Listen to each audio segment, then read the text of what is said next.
Hi guys, Dr. Dennis Lesniak from Quarterdeck Athletics, coming back with another tip for all of us who are stuck at home, working from home. My question is, how do you go to work in the morning? And you might be thinking that's kind of like a silly, goofy question because we're stuck here. But going to work and coming home from work is really important to creating space and to helping change our mindset.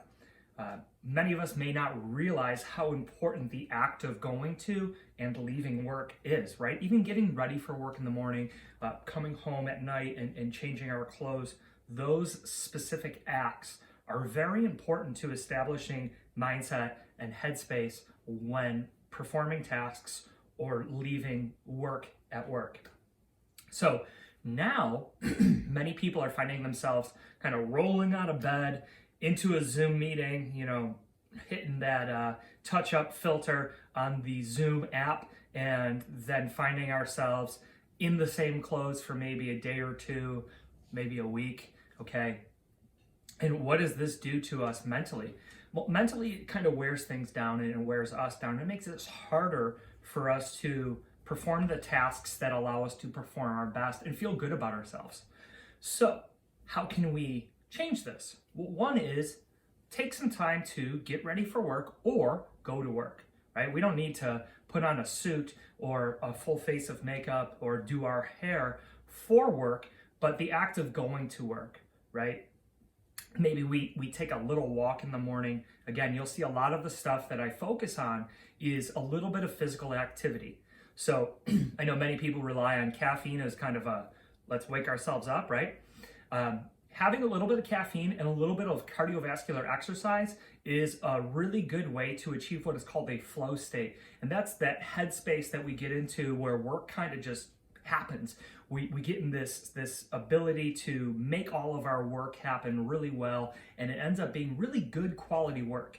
And that's found that caffeine, cardiovascular exercise helps us get there. So in the morning, grab a cup of coffee and go for a little walk to get to work. And when you come back in the house, you're working, right? We have arrived at work and work is happening. You can go to a special chair that you only sit in for your work or whatever that office space is that you've set up for yourself. And that will then create the space of work. When work is done, do the opposite without the coffee. Leave work, go for a walk, and then you come back home, right? You can have a special work sweater or a work sweatshirt or something along those lines that helps, again, create that separation between home and work. That will then create really hard stops on those things for you, as opposed to sitting on the couch, closing the laptop and saying, I am now going to focus all of my attention that's half been on the television, all on the television. So again, what is this going to do for us? It's going to increase our quality of work. It's also going to kind of lock out the time. It will keep a separation of the two, that when we leave work, work is done. And when we are at work, we are working. That will help create more mental clarity, and that'll give you the better ability to do the things that you have been doing in the past to help you feel better about your days as we go through.